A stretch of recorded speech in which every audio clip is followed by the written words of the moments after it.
clicked the wrong button, man. Yep. Happens.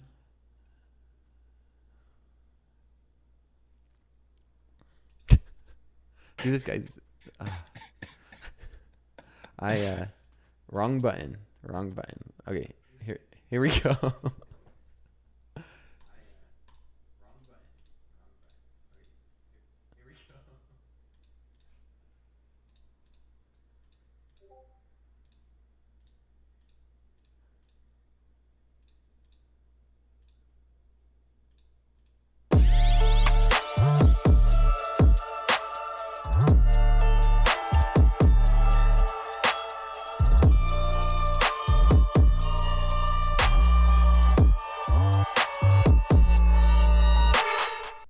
Here we go. Take two. Take two. Hot mic. At least we know the mic was working. Yeah. Oops. Our bad, guys. Sorry about that. Yeah, we was over here starting the intro without pushing the start button. Then when we hit start, then we had a hot mic. That's okay. How is everybody doing anyway? How are you, Nick? How was your day? Good. Tell me about it. I am good. I had a pretty decent day, but we got some volatility here tonight already and some volatility here today. And we have a VP debate. We have everything that's going on with all of the ports in the United States. And we have, missile headlines in the Middle East. So we're all over the place. It's a trifecta. Lots of volatility, lots of headlines. It's crazy. How do you put two and two together? Like, do you pay attention to the headlines in terms of, does it affect your trading? And while you think about that, hold your thought. I'm going to go ahead and post the risk disclosure, as we all love to see, in the YouTube chat. As you guys know, everything we do and talk about is for educational purposes only. So if I see a trade, I'm going to take it. And if Nick does as well, it's purely for education. We never do recommend just taking it as a signal. But that being said, yeah. How would you put two and two together when we have the craziness of all these headlines and we're trying to trade? Yeah. I think we had a conversation about this a few weeks ago when I was on with you about like good volatility versus bad volatility. Okay. This is an example of bad volatility, in my opinion. I never love trading war headlines just because you get situations like today where it looks pretty bearish in the open, and then you get some wild whipsaws back up. So for me, this is where I tend to draw the line. If I get some points or if I'm a little bit red, I'm probably just going to lock it up and call it a day and come back when things are a little more stable. I mean, we were just very illiquid at times today, and that usually can happen when we have periods of higher volatility. But when it's war headlines, for me personally, I just don't enjoy trading it. I got caught during the Russia-Ukraine situation when that was kind of kicking off, and you were seeing missiles being lobbied, and it just is not the best trading environment. Yes, it's volatile. Yes, you can get points. Yes, you can be on the wrong side of it, but it's very hard to do at times. It's almost a little bit, it shifts the having an edge in trading back towards a little bit of kind of educated gambling, I guess would be the word I would use. Educated gambling. I mean, yeah, I agree with you. It is one of those days. If you guys were watching Fast Markets, I was actually short from like 2:30 on the breakdown. I came on stream with a bear, and it was solely focused on the strike at the ports. I'm like, today we're starting to see a nice little sell-off. We could see a continuation into the day.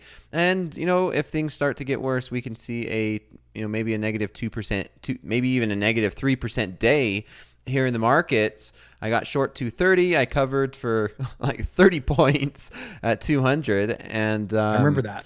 Yeah. The next thing you know, headlines started to come out, and we're touching 20,000. I'm like, I could see this market hitting 20,000. It blew past 20,000, and it kept going. And it really felt like, today could be down 2 to 3%. And sure enough, buyers stepped in at, 19,800, 19,830, and we didn't even finish down 2%, right? I mean, it's crazy where all of this stuff can happen in the markets, and regardless of what we think, the market's going to prove us otherwise. Yeah, always. It was definitely a tough tape in the first part. If you didn't get short, there was zero opportunity until what? If I was to look at this down at like the 900s, maybe was your first decent long opportunity. I remember watching it. I was short in the pre-market at 276 and I covered because I never like holding positions into the New York Open personally, unless they're already like well in the money.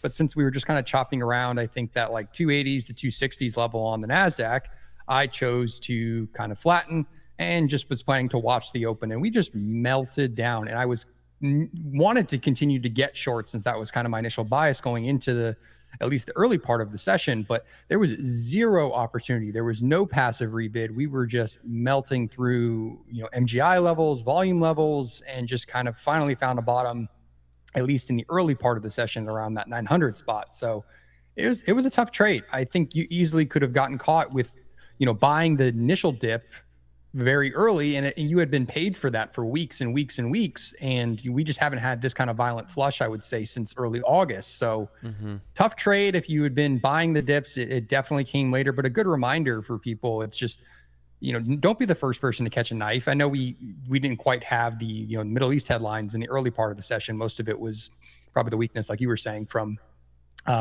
the port strikes.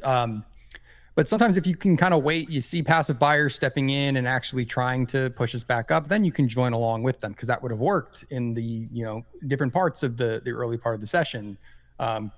So if you kind of wait for them to show up, you probably have a higher probability long of trying to catch that knife versus being the first idiot to try to step in front of the steamroller. Yeah. Sometimes you just never know if it's buy the dip until the dip keeps dipping. Yep. And that's what I always say. That's what we have stop losses for. I mean, if you're going to try and buy the dip, get in with a reason, like whether it's in an area of support, whether you're waiting for a 3-bar reversal or some type of reversal pattern, or if it's touching like a VWAP or moving average, you have a reason to get in.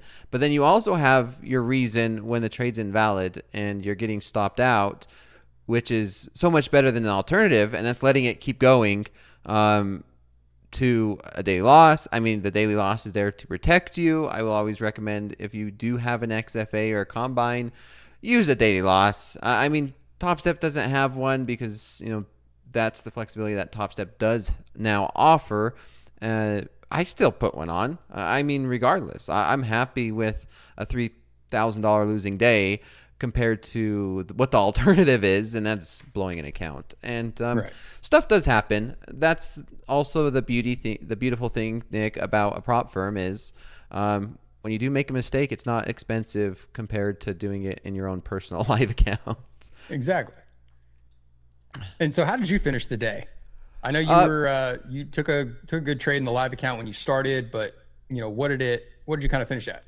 Yeah, so let's pull up my charts. We could review that, then we could jump into our then you could review your day. How about that? Would that be okay? If you don't mind. So yeah, let's review my day. We could review yours, talk about it, and then we could jump to our rapid fire and we can start talking about where the markets are now and what to expect. So yeah, pretty straightforward. I sold those 230s on the first initial break lower. I covered at 200, and then we kept selling off another 400 points. And then it was hands off for me. I don't know if anybody watched Fast Markets.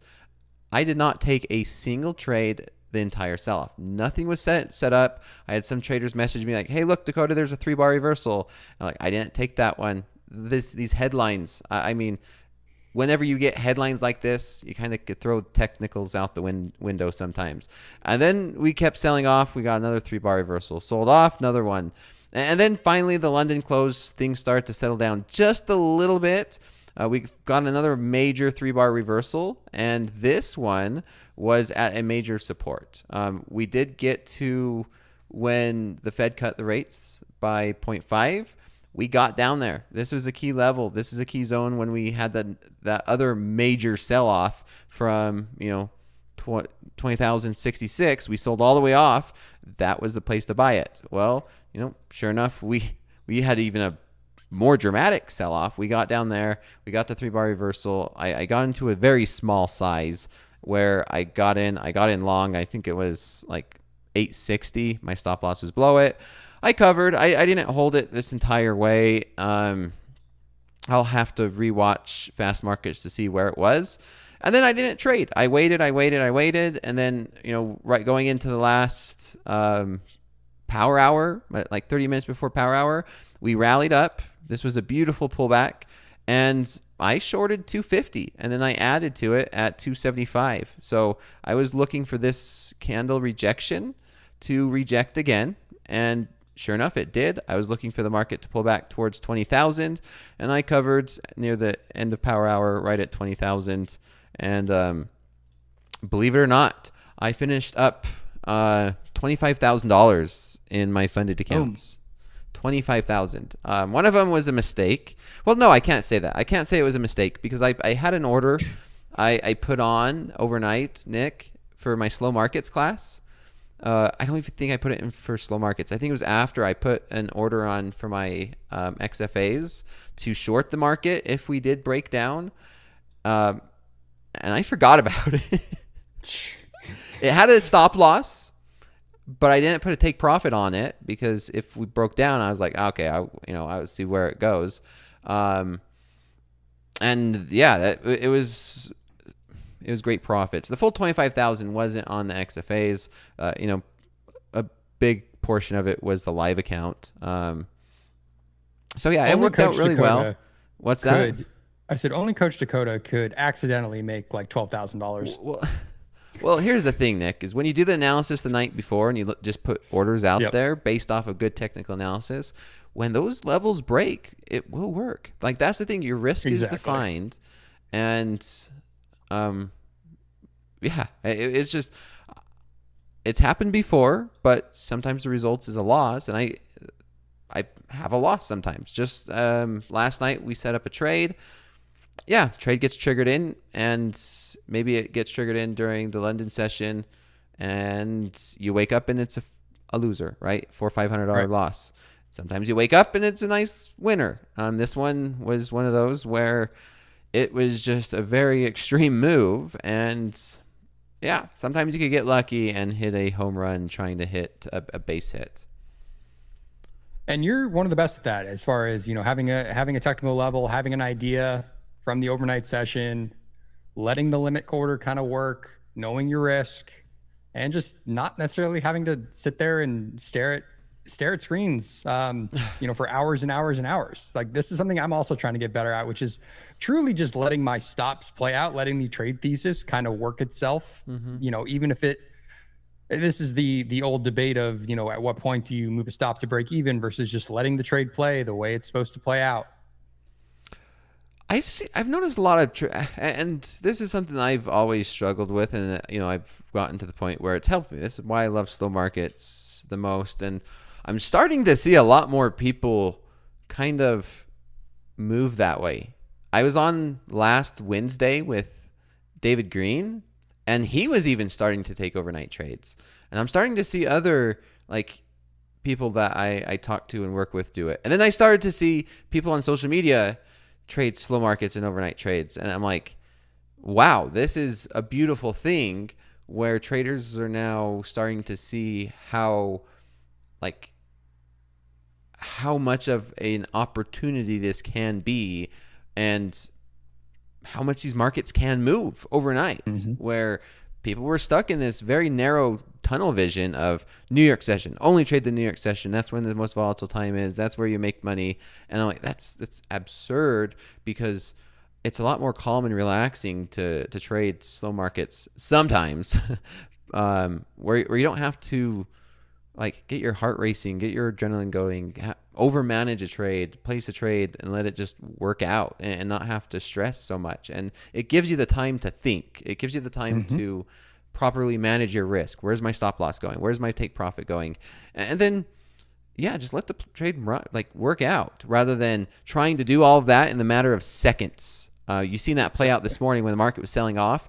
You needed to be on top of it, and you need to move fast, because if you didn't make that decision and have everything already in place, the market's already moved 100 points, either in the direction that you missed or against you. Yep. So, it was like me this morning, wanting to get short in the pre-market, and then could not could not really find an entry for 300 points.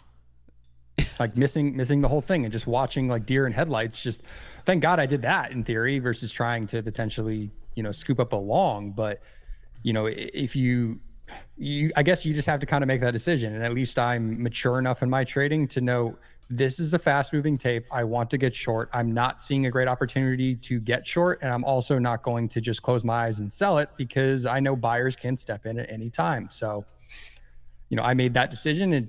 It worked out for me in the end because I was able to kind of scoop some points, but a tough trade. Tough trade. That's why sometimes it's like like you said, having that thesis from the overnight, letting the trade play out, it tends to work better. And plus we know statistically the overnight can provide majority of the moves for the market. I don't know, someone posted this a while ago, but most of the reasons our 401ks move the way they do is because of the London session. Like most of the gains that the S&P tend to kind of drift up, and then we tend to chop and balance a little more in the New York session. So most of the movement happens before that. And yes, we do get a two-way trade most days, but majority of that move to the upside may have already happened in theory during part of the overnight. Yeah, so I've had a lot of questions. I did have a long overnight. It was a buy limit. If everybody was remembered, it was a buy limit here at 240. That did get triggered in. My stop loss was at the below of that. And so I did make money on the long last night. If you guys remember, it didn't get all the way up to 380 and hit my take profit. But when I woke up, I closed it, and I did have where my stop was a short. This was a short. And some of the take profit I was looking on the short. The short was from basically where I was looking to get in short in my live account. I did get in at 230 in my live, but this was the short. Right where my stop was last night was the short. Profit was right here at 130. And at these lows, it wasn't 130. It was even up. It was at 157, I think. I'll have to go check. It was like 157, 158. Right in this zone. And then leaving some on as a runner. And I didn't have a take profit on one of the contracts. And you can imagine the move when I was in the middle of fast markets and I pulled it up and I looked. I was like, oh, wow. Let me just close out of that one. It worked out pretty well.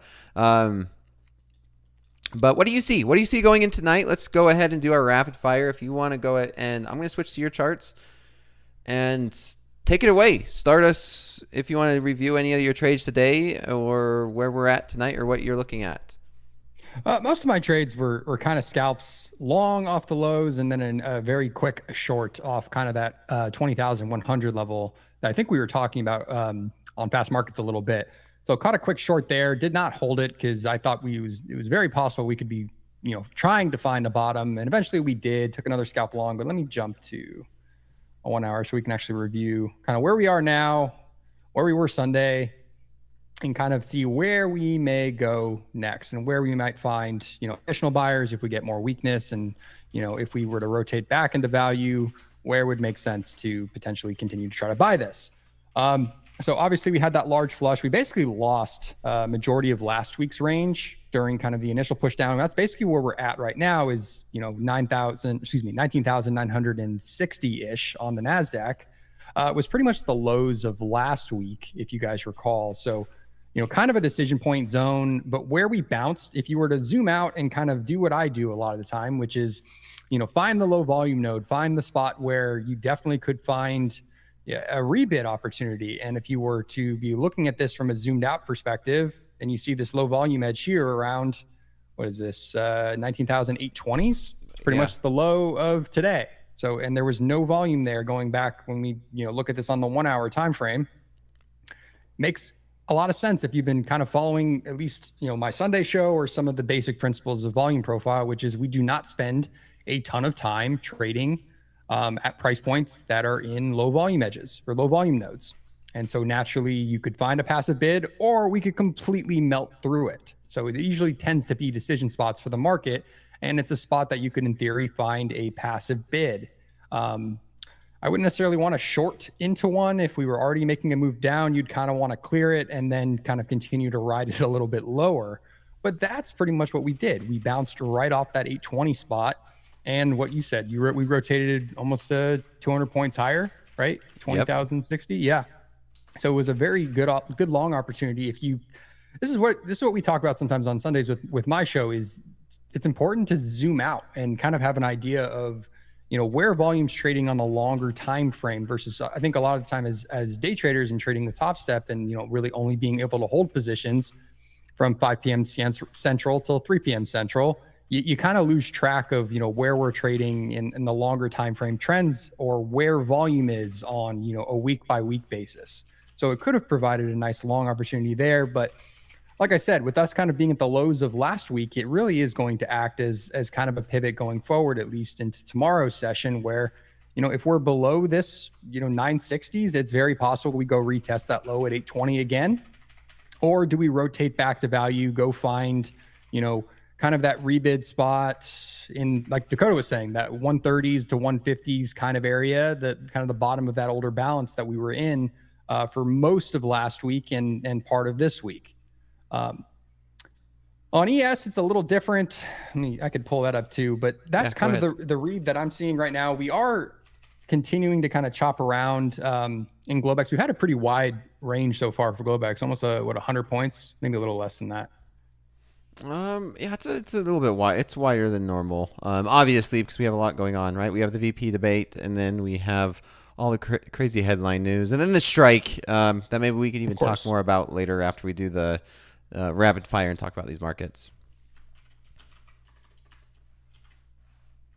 Yeah, on ES, a similar tale. We did see pretty aggressive put buying down towards the 56.50 strikes, 56.60s and 56.50s. We're getting a ton of volume during the initial flush.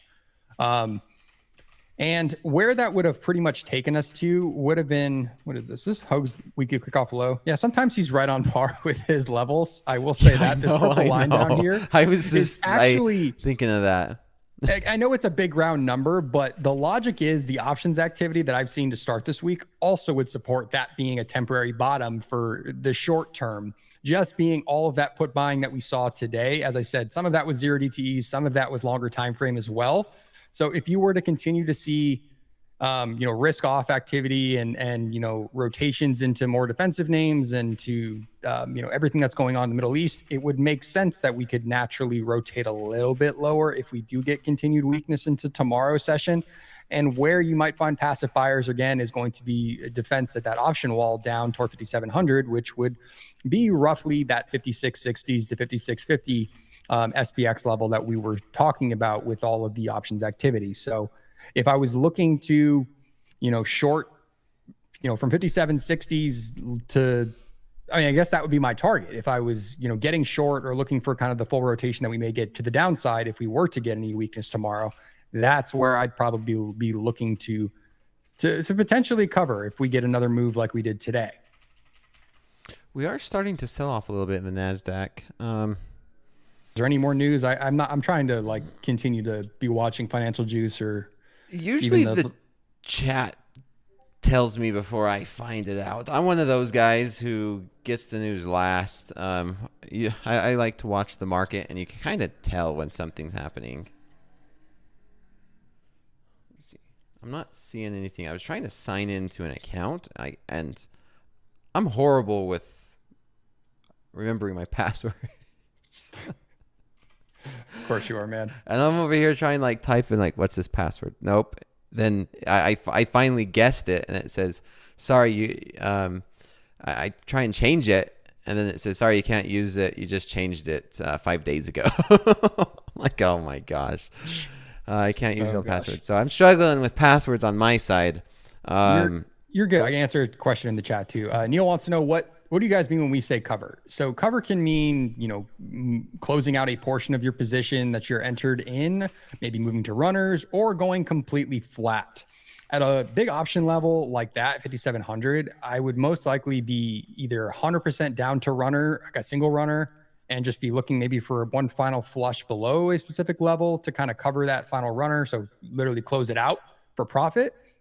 Or you'd be exiting your entire position when we say cover. Oh, yes. And either direction, short or long. You're just closing it. Covering one. If you have 5, you cover 1, you now have 4, regardless of what direction. Let's see. I'm taking a look at gold and some of these other markets right now. Have you traded crude? Do you trade crude at all? No, but I kind of wanted to jump on the train today, but I did not. Okay, tell me about it. I'm curious. What train? This crazy rally. We did get to the $70 a barrel and 71. Really faster than expected. Yes, we did. Basically, it was in kind of the early part of the session. I think we were trading like 69, and it was once we broke out, I think above, I think it was a little higher, like 69.50s. We had kind of cleared that old high that we had made right around 65.26s, and I was like, you know what? I'm seeing you're seeing this bid. Someone else had been talking about escalation in the Middle East the night before too. So I was just kind of watching, and I'm a terrible crude trader, guys. But it was one of those things, like you see the momentum, you see what may be a kind of that things are maybe escalating, and you see that large bid in crude. And I know it's been super volatile and whipsawed back and forth the last few weeks, but you kind of could have just, like we like to say with equity sometimes, just close your eyes and buy it and hope for the best. But that was a pretty wild move from the overnight and into the open. And then you even got a retest back towards 50 or 69.75s that you could have jumped on towards, what is that, the middle of the session? Towards the end of the session. You're talking about that pullback? Yeah, that pullback we had. 69.80s, 69.84s. But I'm not a good crude trader, so I tend to just, avoid it. But sometimes it's like when I couldn't find, an entry in, my NASDAQ short to kind of jump on that train, you start almost like itching for a trade. So you start looking at other markets and you see momentum, you see things moving, and you are thinking about trading it. But I'm pretty disciplined in that I like to just trade what I know. If that makes any sense. Trade what's comfortable for me. But I know for a lot of these different commodities, you can just trade it like you do anything else, and crude can trade very technically, just like the way the indices at times can. So I need to get better, because how many days, Dakota, do we have just range bound boring activity in equities, and meanwhile something else is moving, and I should have been paying attention a little better to find a trade versus getting chopped up. It's happened to me a few times, even a couple times. I think it was either last week or the week before, where the market was just being so choppy. And it was during when I did the TopstepTV takeover, and the market was really choppy. And then we take a look over at gold, and gold was in a beautiful trending market, making new highs. Yeah, that was like right when we broke, I think the 2,500 all-time high was like that week. Yeah. Yeah, that is definitely one of those. And I always do tell traders, sometimes it's best when you're new and you're starting out and you're just getting used to trading, to stick with one market and then get used to it, understand its little nuances, how it's reacting, because every market has its own personality, when it moves, how it moves. And so get used to that and then start to expand if need be, just like you said, Nick, where you're used to one, you're a good trader, with an amazing trader as that at the markets that you do trade. And then, sometimes you want to focus and start learning how to trade crude. I take a look at 4 of them right now. It's the NASDAQ, crude oil, Nikkei, and then gold. And then I would dare say ES. I've been trading ES a little more frequently as well, getting used to that. ES is a lot more tame. It can be. I traded it. I think I had a quick scalp for a couple points today, but the same thing. I just was having trouble getting entries, and then I had some other commitments I had to run to, like around lunchtime. So I locked up pretty early today, up about 2,500 in each one of my XFAs, and locked it up. Just like I said earlier, guys, I don't love trading war headlines. It just can be bad volatility. So I made that decision to just lock it up, go take care of, personal things that I had going on today. And, was just kind of watching and seeing the fireworks in the afternoon of, what can still happen, and the other opportunities that can still manifest if you are patient, versus just trying to, I guess, knife catch the initial move off the open. But I understand that everyone's got times they can trade and times they can't. So I'm also trying to be better about knowing I'm not the best trader, I think, after the Euro close. So I tend to just try to lock things up, call it a day, go touch grass, go do something else. Fair enough. And I'm watching gold right now. Thoughts on a gold long? I'm switching back to my charts. I'm Go for looking it. at this. I mean, gold was making highs while the rest of the markets were kind of crashing outside of crude oil. But I do see that we came down to these 26.78. This looks like where we've been bouncing off before. This is a nice zone. It is 8 p.m. We've been seeing a spike in volatility right around 8 p.m. And we do have that VP debate going on. I think it just started. And yeah, do you trade gold? Have you looked at gold? What's your thoughts on? Yeah, we've been talking about gold a lot during my Sunday show as well, and I think we had mentioned, looking. I would not be the person trying to continue to try to buy the all-time highs. So look for areas that make sense. Once again, where buyers may defend, where they may come back in and continue to try to rebid gold. And we had talked on Sunday night about the most logical spot was last week's low around 26.50s. And that was over the overnight or the end of yesterday, we kind of pierced that low and have been just passively rebidding off of it ever since. So, and I had said, I think I said this on Sunday, is like, I would not be shocked if gold is over 3,000 in Q1 next year. And I'm still abiding by that thesis, just like I'm abiding by my thesis that the highs are in for the year in NQ. And I said that in July when we made the all-time high. I think Anne Marie also said that. So I still believe that, but gold, I am incredibly bullish on. I don't trade it, but it's hard to look at this on the 4 hour when we kind of broke above 2,500 for the first time and not be trying to long it. Do you own any gold? Like physically? Yeah. Not much, but yes. I've always wanted to own more gold and silver. I never bought it. It's gold that I guess was given to me at some points in my life, but not a ton. Will owning a gold future count as owning physical gold? I wonder if I could convince Topstep to get like one contract of gold or silver and see if we could take delivery. Is it the University of Texas that has like a safe of like billions of dollars in gold? I think they do. I'm not sure. Someone in the chat, if you know, I think it's the University of Texas that has like a gold safe vault and it has a ton of money in there. Okay, that's my next goal. Let's see if we can convince MP and the team to see if we could get into a contract in gold or silver and see if we could take delivery on one of them. That would be interesting. How much would that be if we took delivery on, say, silver? That's a good contract? question. What is it? Is it 50,000 pounds? Or let's just say, I don't know. What's a gold contract? Fort Knox, someone's saying? Everyone's saying Fort Knox has billions worth of gold. Fort Knox.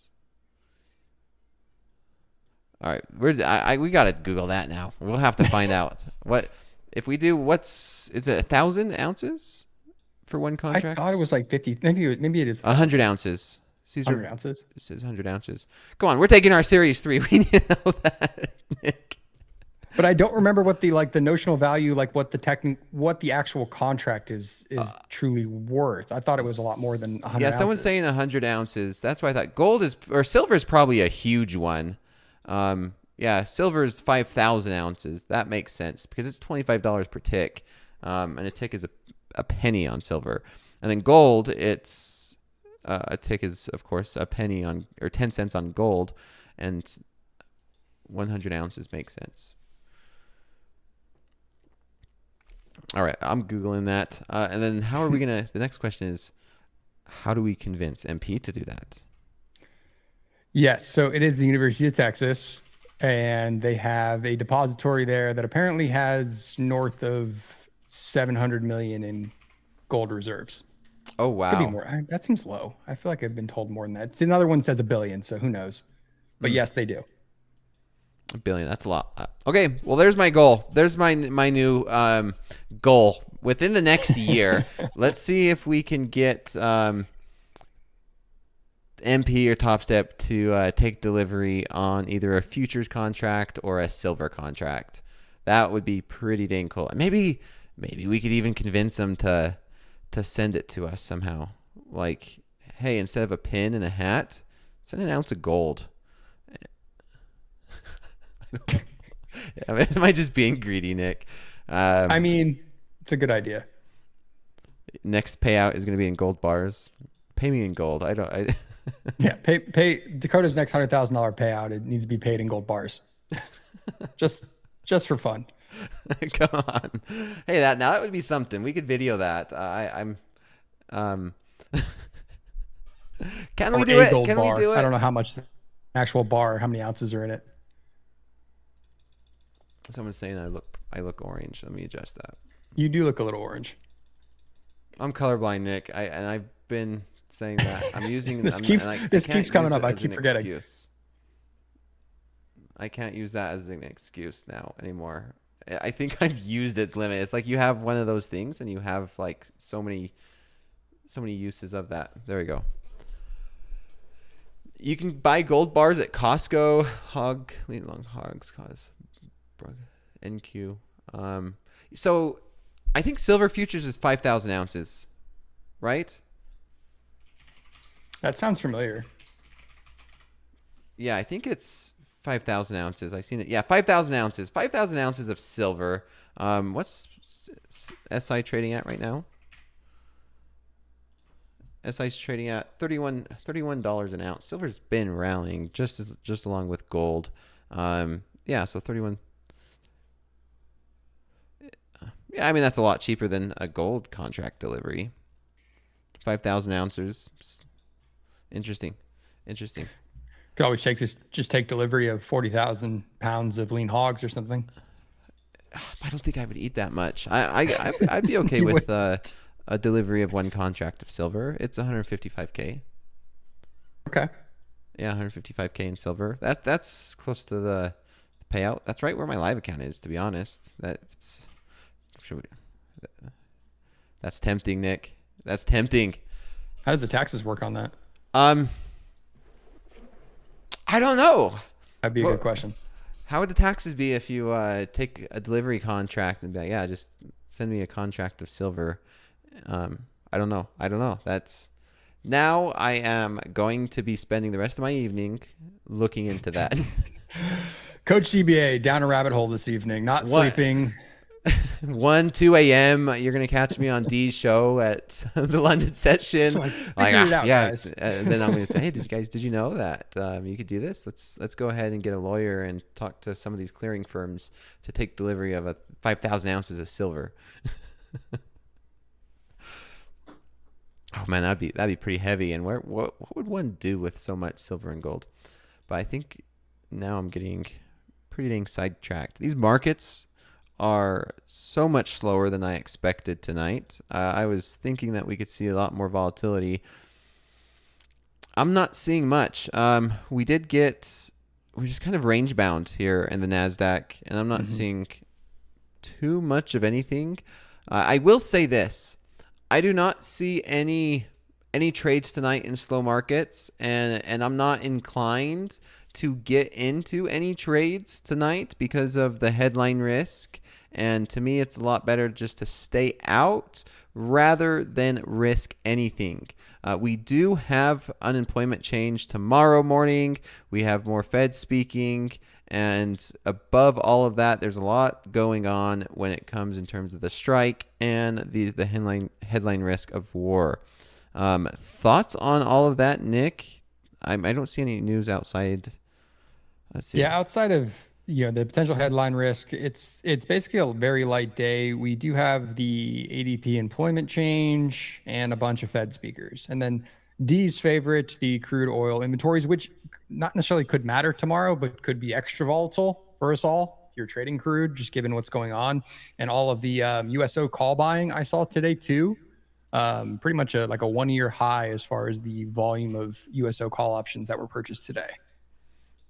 Oh, wow. Okay. Yeah. Okay. Yeah. You like to look at options, right? When analyzing like even the futures. Mm-hmm. Luckily, I have some good trading buddies that I don't have to look at this. I don't have to look at the tape like 24/7. Usually everyone trades their own things and is paying attention to different things. So you kind of just get a good mind share of different people and, can see things out. Cause I don't watch, if I'm looking at options, it's more probably the Mag 7 because I'm trading the NASDAQ and I'm looking at the S&P, the SPX options, but it's always interesting, for just seeing with what's going on right now and how crude's been moving the last 48 hours or so. to still pay attention to some of these things. So yes, I like to look at the options flow, or at least have an idea of what's going on in that side of the world, because there's a lot of non-believers out there, but options really are majority of the volume intraday, it seems like, these days, and that hasn't changed. So I will continue to look at them till it doesn't provide some aspect of an edge for futures. I like that idea. Could you see maybe any setups based off of all options throughout the day that maybe you could place a trade overnight in the futures? Like, have you ever thought of that? You can, as you get closer to options expiration, or when we're potentially wedged between larger strikes, you can get a good idea of like on a Friday, like when you have AM expiration, like the end of the month, or during options expiration week on like that Friday, when you have the SPX AM expiration, a lot of those gamma levels and things that I use and talk about, they can still act as support and resistance even in the overnight, because of the AM expiration that can expire right as the market is opening. So I've seen people lean into those levels. It's a little harder because obviously the 0 DTEs are not open in the overnight. So it's harder to gauge, outside of the huge, like big round strikes where ES is trading in relation to SPX in the pre-market and in the overnight. But sometimes, with what we know about how market makers are continuing to remain, delta neutral and keep hedges on throughout some of their positions, like, yes, they can still act as resistance. And a lot of the time you will see those, I guess, manifested as MGI levels. So previous day highs, previous day lows, overnight highs, like where that can kind of, when the auction can kind of fail in the overnight at certain spots. And that's when, in a weird way, you're potentially seeing market makers and other institutions keeping the market wedged even in the overnight with, futures contracts as a way of hedging, since the market is not open, the options market is not open.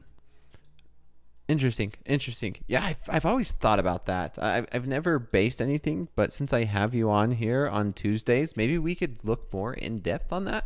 Yeah, happy to have some stuff prepared for it. Yeah, I would love to have further conversation on, how options could affect overnight trading, and if there's any opportunities, and talk more about that. I see a couple traders in the chat talking about Nikkei. So the Nikkei is the Japanese market. Overseas is open. I have it pulled up. I see a trade set up, actually. I'm a little bit slow and behind, or I missed that opportunity, but you can tell the direction is to the short side, where we had that huge sell-off. And to put in perspective, take a look at this.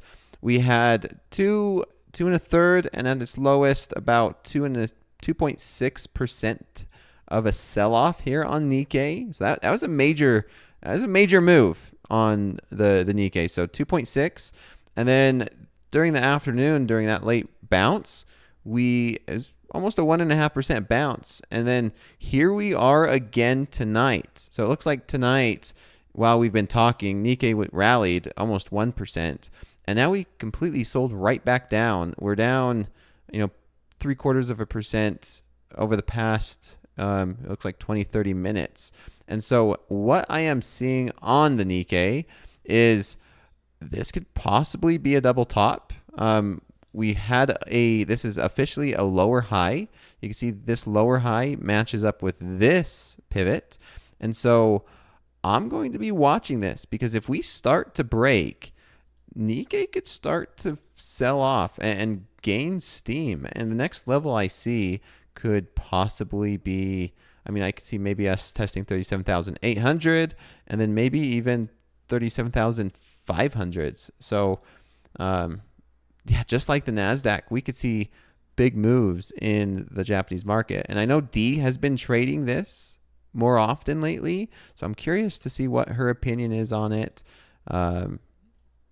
And see, this is a curious trade, where if we could get another continuation like we did, because Nikkei is another one of those markets where up or down 3 or 4% is relatively normal for the Nikkei, to be honest.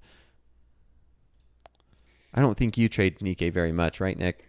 I've never traded it. I thought about it when the Bank of Japan thing was going on in early August, but just couldn't bring myself to do it. it also was like my XFAs weren't on TopstepX, and I don't pay for the extra data at times in some of my other systems to get the Nikkei and others. So I just didn't have a good way to actively trade it unless I wanted to use my personal account. And I wasn't about to start, you know, trying to trade a market I do not watch whatsoever, except when I'm watching your show.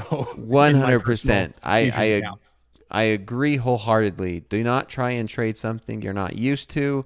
If you do want to try and test it out, do it in a combine, do it in a practice account.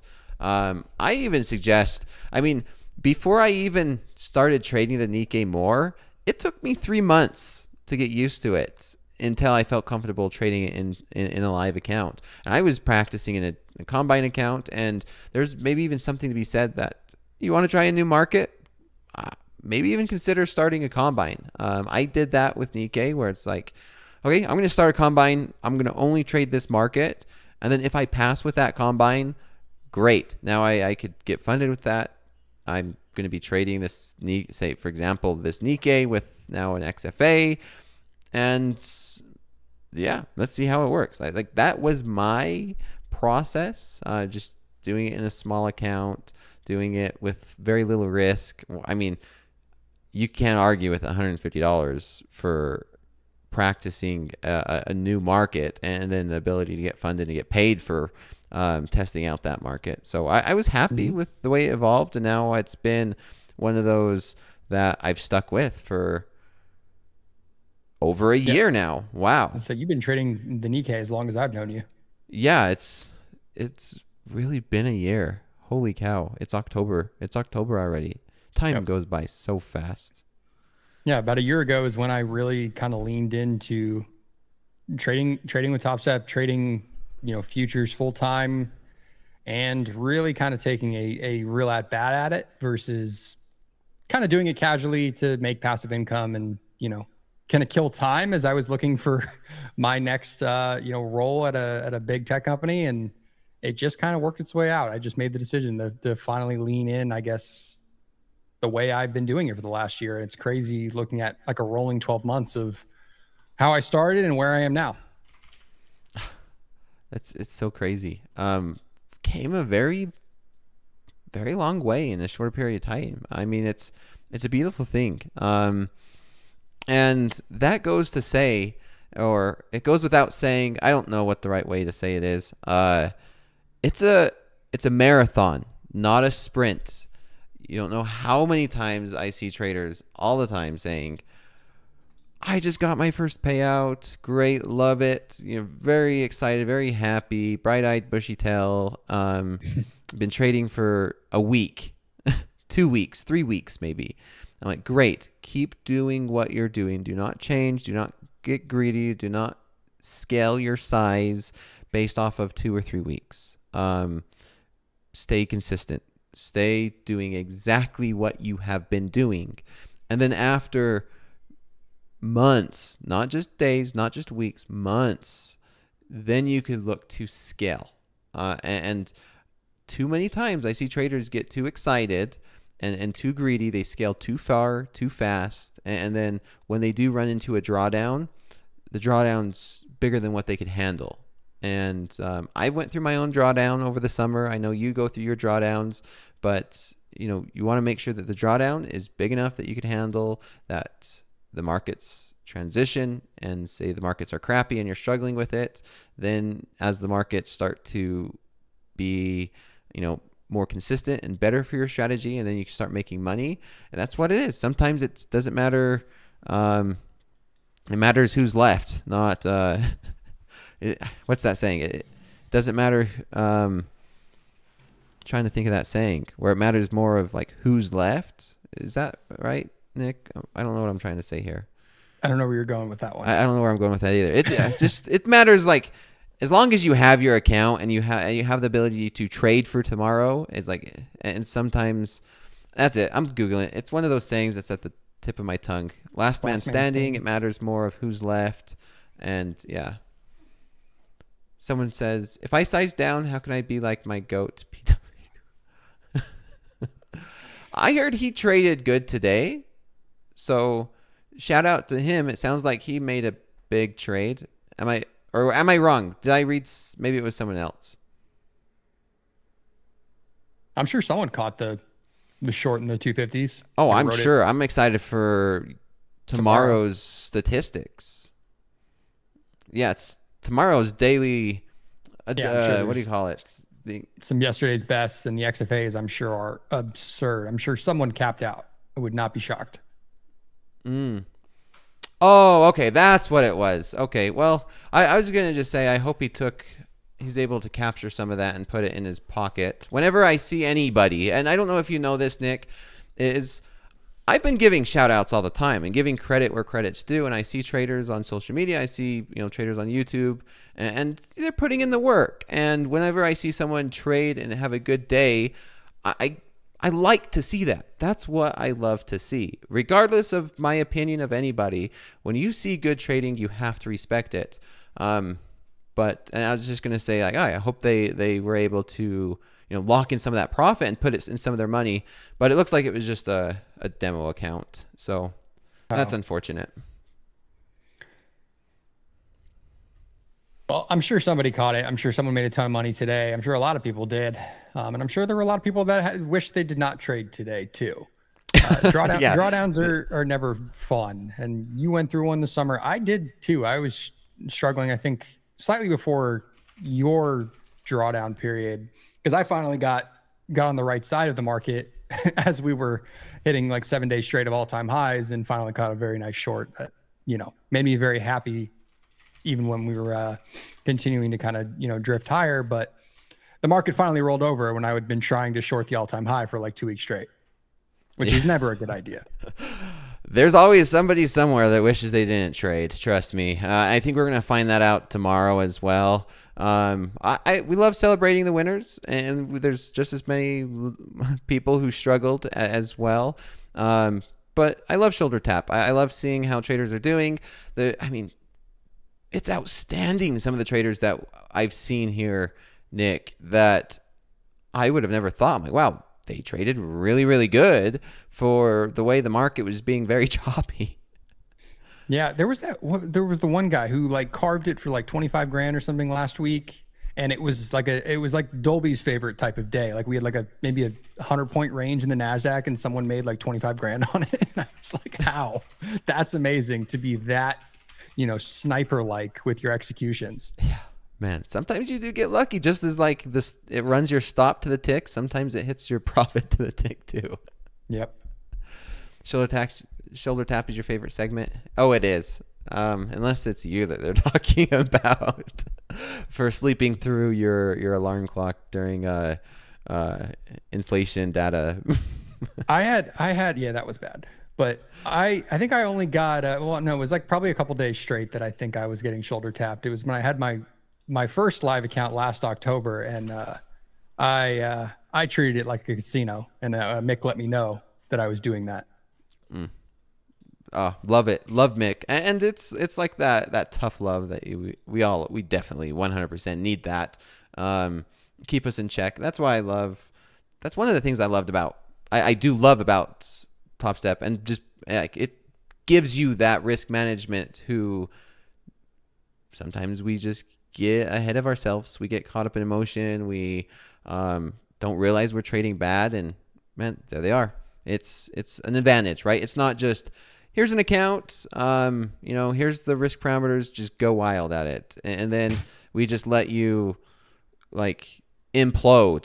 There is a person that calls, and I love that conversation where, hey, let's just go ahead and scale back your daily loss limit. I'm like, no, I could do it. It's just part of the process. And it's like, no, just let's bring your daily loss limit down to this, so that way you can get back into the rhythm. And you're talking to another human being who's seen it. He's been there, done that. He sees thousands and thousands of traders doing these things that we do as humans to self-sabotage and help you through it. How have you been doing with, adjusting, I guess not in a weird way, but at the psychological level of like, hey, I had 15 grand when I was trading 5XFAs, and my live account now it's at 3 grand or 5 grand, whatever yours is now. Like, how have you been adjusting to it since making the switch back? To be honest, Nick, I'm used to it. Yeah.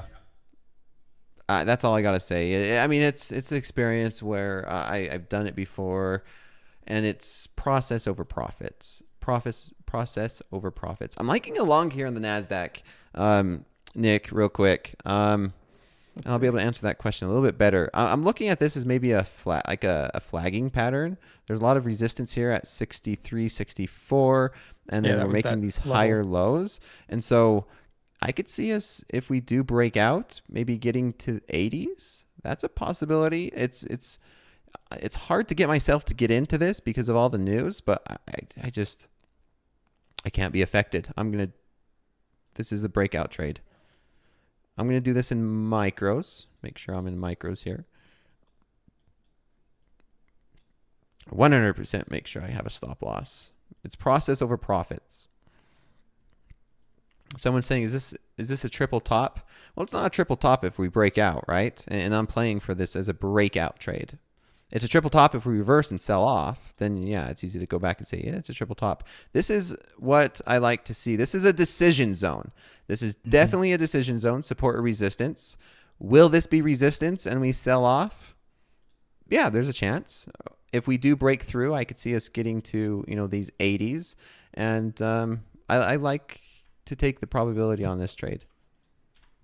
I'm okay with it. Yeah, definitely a decision spot. This is last week's low right here around the 960s in the NQ. So could go either way, but if it does break out, it should provide a nice little pop. Let's see, what's the low volume edge over there? About 20,000, I think is very possible if it can kind of break this high. There was a ton of iceberging here. There was a ton of negative delta, about 12,000, right when we were closing here. At 5760s on ES as well. So definitely is going to be an interesting spot for tomorrow's session as well. Yeah. It was interesting. It was a decision spot all day today, right? An hour after the open, then like right around London close, we broke out. It held a support during power hour, and then we peaked down there during after hours, and that's kind of where we opened up, sold off, and we've tested it 1, 2, and this is the third time. So yeah, I could definitely see this being an interesting level going into tonight and tomorrow as well. So let's see if we could get above this, and maybe we could test these 980s, but I'm not seeing anything else in some of these other markets.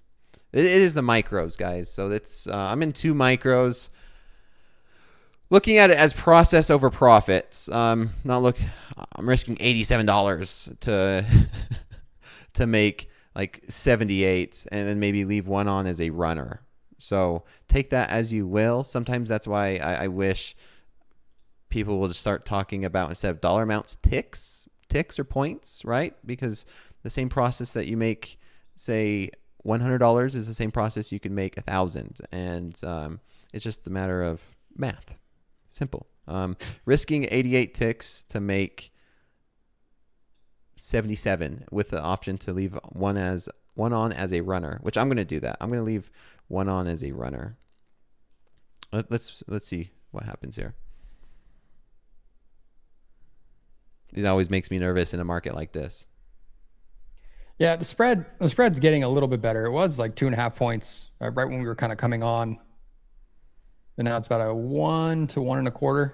Well, the one nice thing about micros, Nick, is oh yeah, a 1 tick spread. I was gonna say I don't look at the micros on the DOM like ever, yeah, but that makes perfect sense. It's a lot harder to trade minis like when the spread is like that. Sometimes it's a little bit better to scale down. You don't need to risk too much. And then micros do happen to give a little bit better of a spread for that case. You can see over here on the DOM, and we could take a look at the spread difference. See how the spread's just like 1, maybe 2 ticks, and then we go to the mini.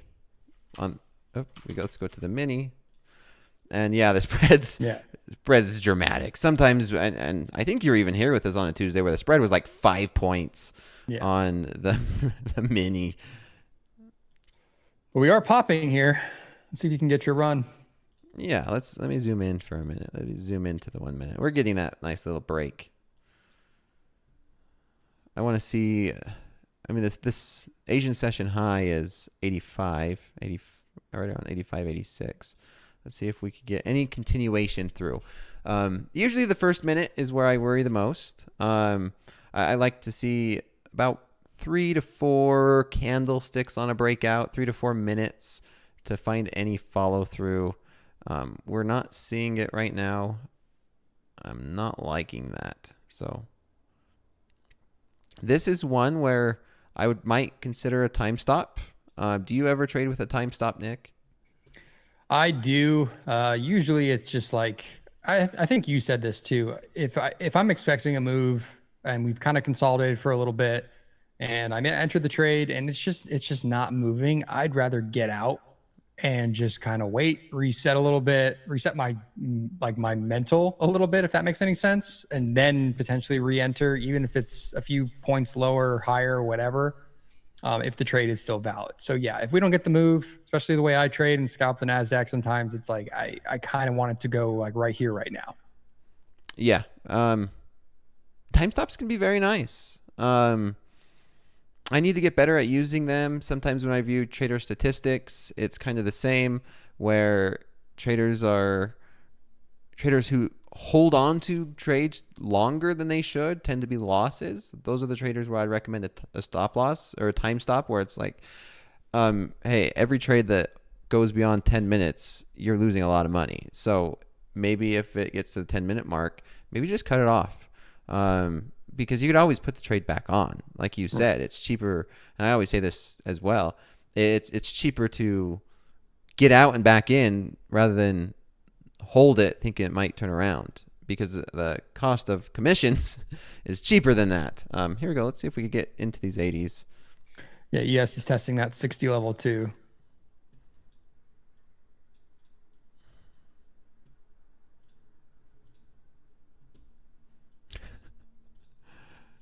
Chat never ceases to make me laugh.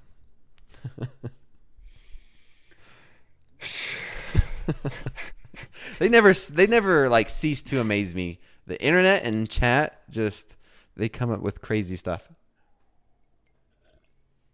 It's like Twitter, man. Since I've been on Twitter, I guess as a version of myself here, it's just an interesting place sometimes. Yeah, I was never on it. I was never on it before I started doing Topstep. Fair enough. Never had used Twitter. Oh, there we go. Okay, I'm gonna get out of one right there at Nice move. There's one of them.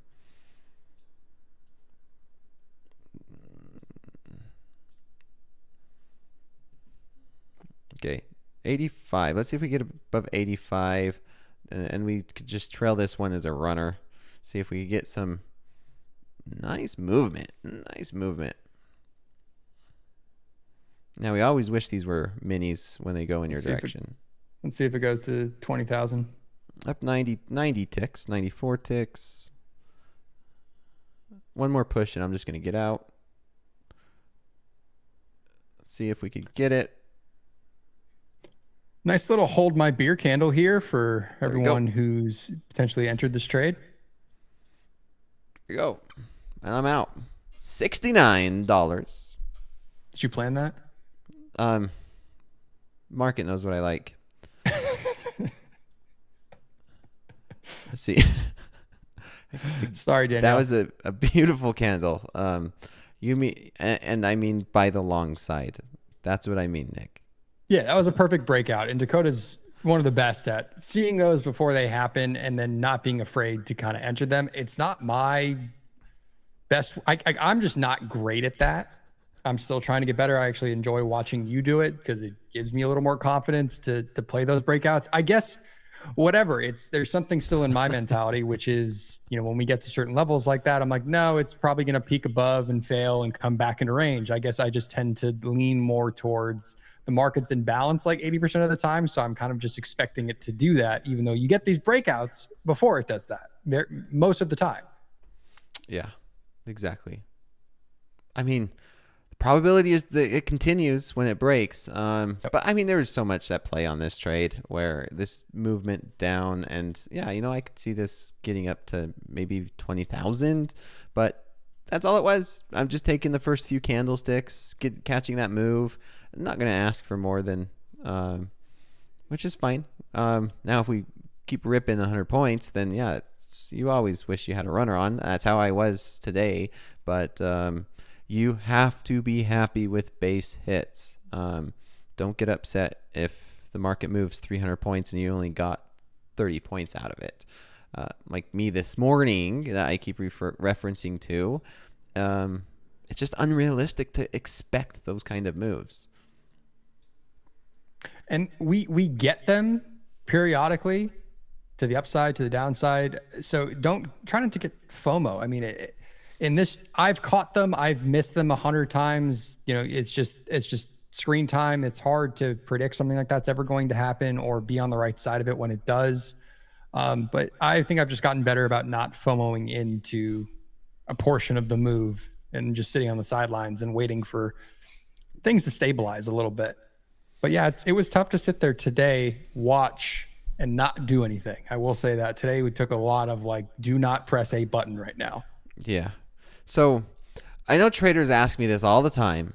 Who taught you? Who was the trader, the person that helped me get to the next level or any of that? So I learned a lot by myself, and I learned from Tom Sajnoff, Options, Tasty Trade. When I was a little kid, I was watching Tasty Trade. It wasn't really, I think it was before as they were starting Thinkorswim.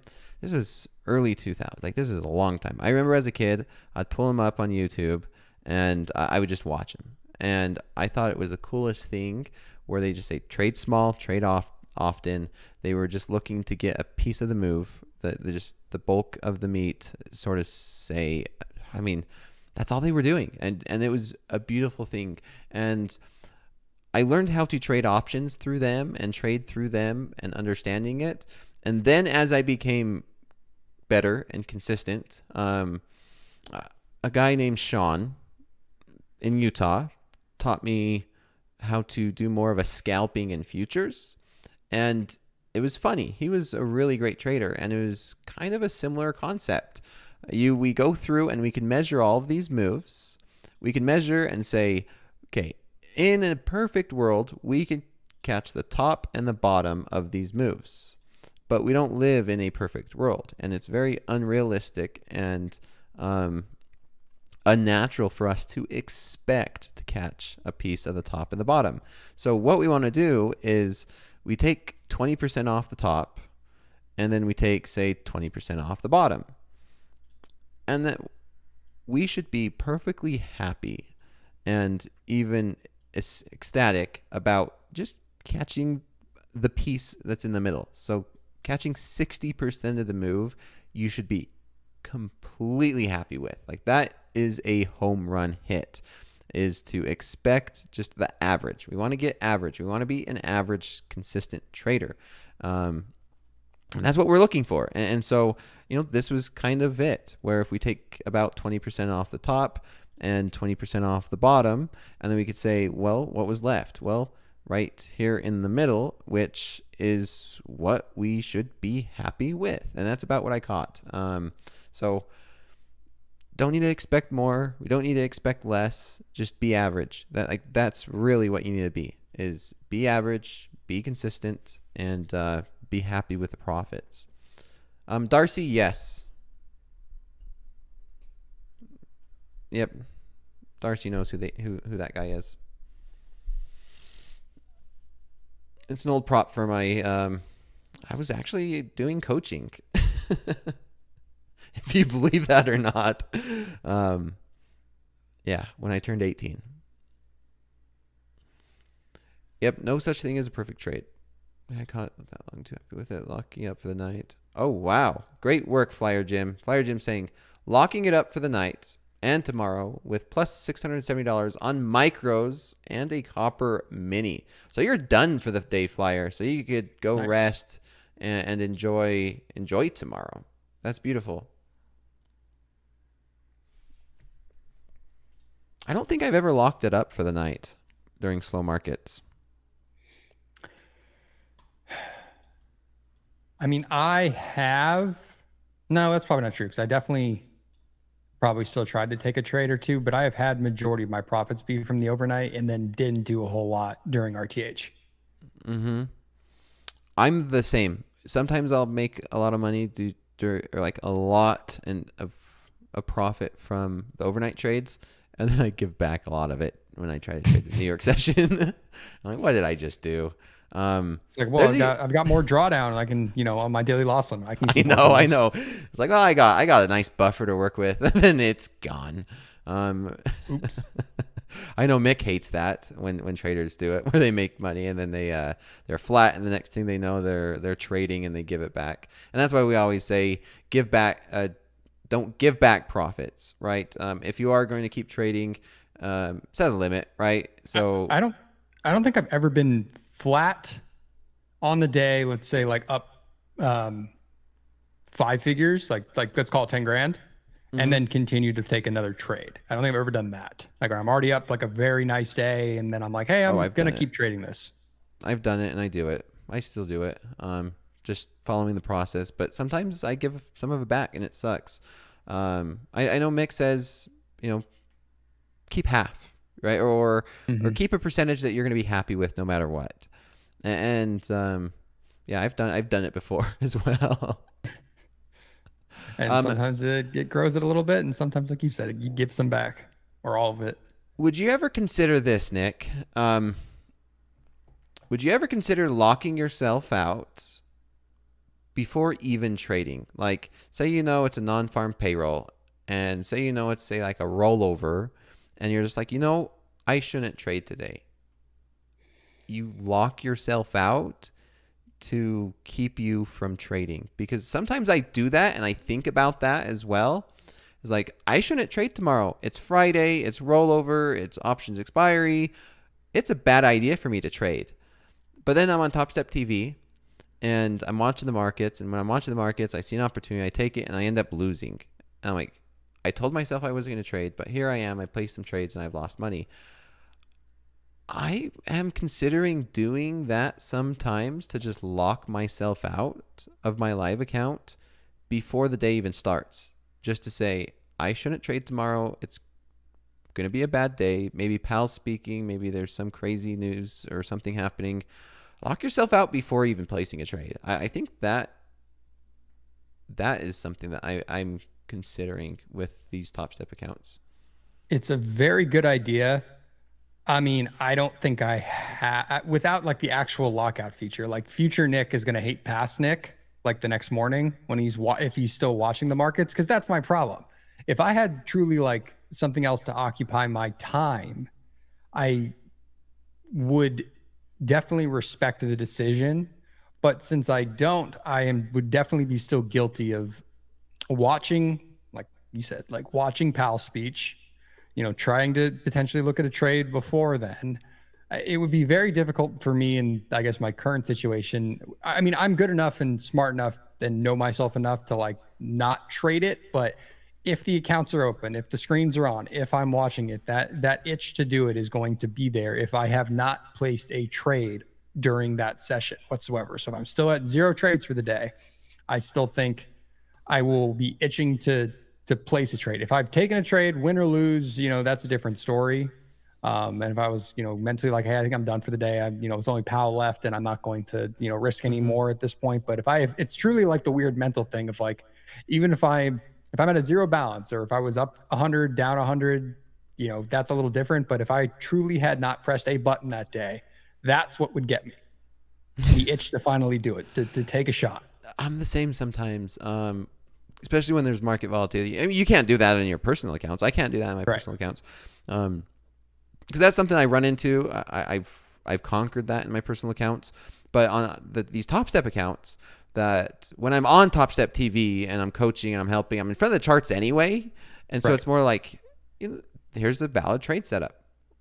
Why not? Yep. It's a good risk reward. Probably like everything's there, everything's lining up, and then boom, it takes me out. I take a loss. I was like, crap. And then I review my day and I'm like, of course none of my trades are valid, because it was options expiry. It was a rollover. It was this. And so it made sense that my strategy is not going to work out. I thought about that yesterday and I should have done that. And I'm just thinking like, well, This upcoming Friday, I'm considering that. And I think the next time we have something like options expiry and we have rollover and it's just a mess, I'm going to lock myself out the night before and still going to go on TopstepTV during Friday, of course, but with a locked up account and see what everyone says. Say, I'll be here. I'll be here for moral support and answer questions, but no trading for me today, guys. See, I still have the problem where it's like I'm gonna buy a combine and just trade that because I know. I mean that's the like the mental side of it. It's just like this has been my way of life for the last year plus, like full time, doing this every day, looking at charts, and it's just like a weird habit forming where it's like even if there's no true skin in the game, like I know combines there is because there is a cost associated to it, but for the most part, it still is like that itch to do what I'm comfortable with, which is the markets. It excites me. It gets me up every day.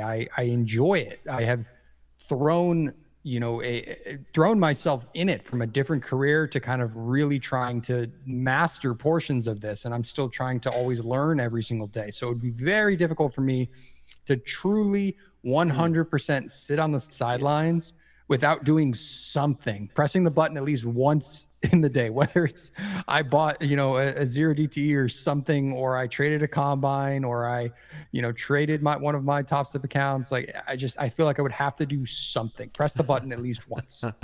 So here's my thing. And before this, I'm going to answer a quick question. Was saying if we're on every night, so this is slow markets. Everybody who's just joining, maybe we have new traders. This is slow markets. Nick joins me every Tuesday. I forgot last Tuesday. It was my fault. I completely forgot it was Tuesday. Nick was probably sitting there waiting to hear from me, and I seen him in the chat too. And then I was like, dang, I fumbled the football on that one. But Nick for a tick is going to join me slow markets Tuesday. I have Coach Jay joining me on slow markets Wednesday, and the rest of the week it's me Sunday through Thursday at 7:30 p.m. Central, and we go for an hour and a half. So 7:30 until 9. Yeah, 7:30 until 9 Central each night. So it's fun. We talk about the markets. We trade. If there's any craziness happen, we talk about it. And then we do this. We do exactly like this. While we're waiting, while there's nothing happening, and we have some good, constructive, in-depth conversation. We answer questions from the traders. You don't have to be at Topstep to ask a question, which is also an amazing thing about YouTube. You don't have to pay for it. You don't have to be a member. You don't have to have an account. You could ask questions. You could get the same valuable content, hopefully, free, right? And you don't need to pay for courses online. It's a joke when I see people selling courses. I'm like, really? Do you know how much free stuff is online, recorded on YouTube and other websites? Yeah. Why would anybody pay $1 for a course to learn how to trade? It's absurd to me. There's books. Listening to your class almost every night of the week, listening to At the Buzzer with Coach Jay, listening to my Sunday show. Like there's so much information and good, trade setups and just talking markets and just giving you things to prepare and be better in, this day to day and trying to attack price action. There's so much available that we are kind of putting out for free. And I agree with Dakota. There's no need to pay for it. That's how I learned. I didn't pay for anything in the beginning when I was first learning and kind of studying. There's so much free content. There's good people in this space that have just dedicated their time and put it out there. And these concepts some of them are old and they work no matter what the market conditions are. It's just, there's a lot of things you can kind of, understand and learn, even not having to read some of the books, because these concepts have been, proactively put on the internet that you can just sit there and, like Dakota was saying, watch somebody talk about it for 20 minutes and get an idea of, what volume profile is, what a breakout trade is. There's so much information. Yeah, I see this question. It was like, I was just about to buy an Unprofitable Traders course for $1,800 because I like the way they look at the markets. No. Oh, man. I mean, there is this argument, Nick, and I'm going to be the devil's advocate, is sometimes you just like somebody and like the way that they trade and just maybe want to understand what they're talking about. And if it's like, okay, I'm not going to spend $100 on that, but if they're like, yeah, $20, you could join and see how I'm trading. Maybe there's an argument on that if you just like it and you're curious. It's like picking up a book. I mean, books are more valuable. I don't know. Maybe there's the devil's argument or contrary argument for that one. I do love, Zoe, shout out to David Green and Peter Tuchman, someone who is reputable and who's been in this industry for a very, very long time. You see Peter Tuchman on CNBC, and he's in the New York Stock Exchange trading a lot more money than I could probably even wrap my head around. Someone like that, I would even be willing. Like, okay, let's see what this is about. I'm not going into it like, oh, I'm going to learn how to make millions of dollars. I'm going to learn how to make money. I'm going to learn how to be like this amazing trader and have it handed to me. But it's definitely worth looking and seeing someone else's perspective on how they read the markets, because maybe you learn something about yourself, or maybe you learn something that can improve your own trading, right? So there is something like that where I'm okay, because we're never done learning. I learn a lot from you, Nick Furtick. I learn a lot from Rips. I learn a lot from Coach Jay and the other coaches in Discord. I even learn from the chat sometimes, and very rarely, but sometimes. Sometimes it's Lord of the Flies, but sometimes there's some alpha sprinkled in there. I learn what not to do. I mean, that's just as valuable as learning what to do. The chat keeps me laughing every single day. You guys are great people. I will say that. Thank you for showing up every day. I will definitely tip my hat to you for that. Yeah, I love everybody here, even the trolls. It's without the trolls, without the contrarians, it's hard to have good constructive conversation. I found the risk reward tool, Nick, yesterday due to chat. Here it is, right there. Boom, risk reward. We have a risk reward tool. We do. Oh, it's the Trading View one. Oh, okay. Yeah, it's right there. It's this, right? Bam. I still got a little bit to learn, but there's a risk reward tool. There's a ton to learn still for me with Topstep X. Like, I had never used like executed inside of TradingView in the past. So for me, outside of charting, like this is a whole new execution platform to truly trade in, where there is real capital at risk. And this is the first time I've had 5 Topstep X XFAs. So it's definitely, there's been some very good things that have happened, and then a few fumbles that I had yesterday just because I'm not exactly comfortable executing in it just yet, and like, you know, sliding stops and doing that on the chart. It's just not the way I have traded in the past. So it's a learning curve. Yeah. Oh man, love it. Well, we're coming up in the last 7 minutes. Let's get to a couple more questions. We could call it a night then, Nick. You can look forward to tomorrow, and it's hump day. It's going to be a fun day tomorrow. Win, lose, or draw. Stay safe. Practice risk management. So a couple more questions. Maybe I'll go through them, and let's see what they are. Let's see. Oh, here's a question. This is a serious question. I am horrible at pronouncing names, so please forgive me. But this trader says, I got laid off today. Do I stop trying to trade? ? Or try and hope to be as disciplined as Nick for a tick? So the first, or I guess the latter portion of that question, there's no, I would not say hoping in this game. If you're not confident in what you're doing with it as potentially being a way to supplement income as you're looking for a new job, then I wouldn't do it.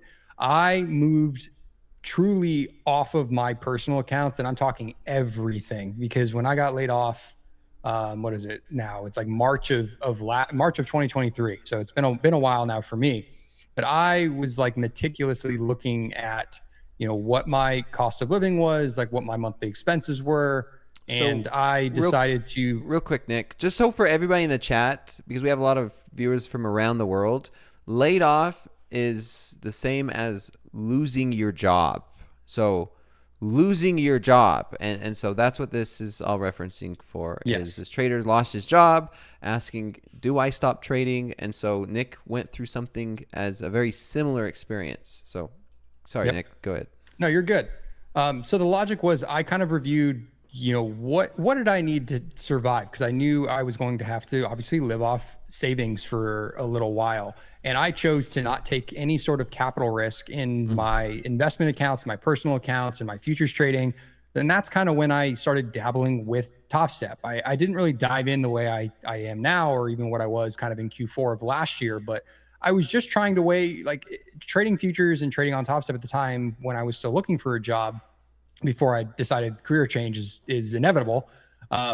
Was that it allowed me to keep busy, keep learning this world without putting my own money at risk. And so if you can do that, if you enjoy trading, if you can do both, if you can still look for a new job and still be able to kind of be somewhat active in the markets, you can do it a little bit risk-free with Topstep with a minimal cost where you can actually supplement some of your income. But where that equation will get or go a little haywire is if you cannot successfully pass accounts and you keep, trying to take at bats. If you blow combines left and right, you're going to see your savings dwindle very quick. So you need to be strategic. You need to be patient, and you need to understand the right trade opportunities. And you need to understand kind of, if you're successful at this, if you can actually supplement income to continue to do it. Otherwise, I tell you to save your money, come back when your income is kind of stabilized again and you find a new job. Yeah. Yes. And here he's in the chat. I can keep passing combines, but blow XFAs. So I will say this to anybody. If you are in a situation where you either lost your job or go through any type of hardship, do not try and become a trader. And I know that's hard to say, and that might be very counterintuitive to what maybe one might expect, but you should only risk what you can afford to lose. And if somebody's going through a hardship, you cannot afford to lose a single dollar. So the first focus, if I was in that situation, Nick, is to focus on my mental. Your mental health should be priority and number one. And work on getting to a good position and maybe find another job, maybe find something else. And then once you get settled back to where you can afford to risk a dollar amount, then you can get back into trading. So I will never recommend somebody trying getting into trading if they go through a hardship. Trading is not a way to get out of a hardship. It's a way to supplement something that you already have that's already stable and working.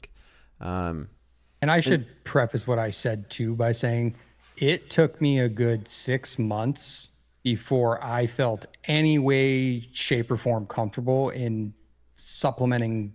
Like, I was living off my savings for 6 months trying to still do this. And it took a very long time before, I felt confident in myself to do it. I would not recommend going through my journey to anybody. In a weird way, I think I'm in a unique situation where I had a good amount of capital to sustain myself and take a little bit of a risk with doing that. I don't think everybody's in that situation. So I agree with Dakota. I would personally say try to keep finding a new job. If you enjoy trading, it's always going to be there. Yeah. Cover your basic needs first. I like that comment as well. The only exception I could see is if you're very young, right? Maybe you're in school and college and going through, and it's kind of the same theory, right? Where you could afford to risk, $150 and put that into the market or put that into a combine. And so, yeah, I know that's not what a lot of traders want to hear, and it's not what, unfortunately, a lot of YouTubers and a lot of advertising puts out there, where you hear and see, let me teach you my 3-step $1 million strategy. Just pay for this course. And then someone spends their like $300 of their last couple thousand on a 3-step course on how to make money in the market. Oh man, my heart just sinks when I hear stories like that where people are spending their monies on something that is not an essential for their life. Next question, Dakota, have you ever had a job? Oh yes, I've had. Dakota still has a job. I still have a job. I'm a workaholic. My first ever job, Nick. If you guys believe this, I'll probably get. I don't mind. Some people already in here already know what my jobs were. I worked at Walmart for 1 month. My first job out of high school. I worked at Walmart for 1 month, and then I quit because I absolutely hated it. My favorite perk was, I'm not going to say it because this is YouTube and it's recorded. So there was no perks. Okay. I worked really hard. I worked really hard for that 1 month. And I love that they had the claims department. Then I worked at a coal mine, and I've learned a lot there at a coal mine, working with all the coal miners, and I come from a very, very poor background and blue collar, lots of blue collar work. So outside of that, college, working that as a part-time job, and then trading on the side. And so trading was a side gig. Like I had consistent income from a part-time job, and then I used money from a part-time job to fund my trading. And then it kind of switched. It kind of transitioned. Like, okay, well, now my trading's becoming my primary income. And then, I could focus on, the type of works that I like, the work I like. And I like supply chain. And I got into supply chain, and I've done a lot of, I'm a director at a major supply chain. And now I'm doing contractor work for them when I'm not trading. Because, I will even say, even if you are a great trader and you can make a full-time income from trading, I still recommend getting a part-time job so that you don't go crazy watching the markets all day. To be honest, a few hours a day trading is all you need. And the rest, what you do with your time, I like to be productive. And that's doing, good contract work and solving problems and making decisions. I have a team over me, China, Vietnam, and Mexico. So as you can imagine, this port strike, Nick, is really close to my heart when it comes to understanding how it affects. It even affected some of the shipments I have going into the United States. So yeah, anyway, that being said, we are out of time.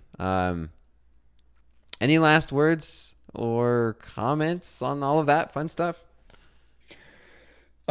No, guys, have some fun. Everyone enjoy the rest of your evening. We will be back tomorrow morning for Fast Markets. At least I will. I'm sure Coach Dakota will be in the chat chiming in if he can get enough sleep, if he's not down the rabbit hole of how to get a payment from Topstep in gold or silver bars. We're bringing it all the way back to remind everybody that Dakota is going to go down that rabbit hole tonight. I'm going down that rabbit hole tonight. We're going to see if I can convince MP and team to either give me a payout in gold and silver, or if we could convince them to take delivery on one of them. That would be something else. Why not? Why not? Why not? It's going to be a fun thing. Other than that, take care. Enjoy the evening. Manage risk. A lot of headline news. So take care and see you then.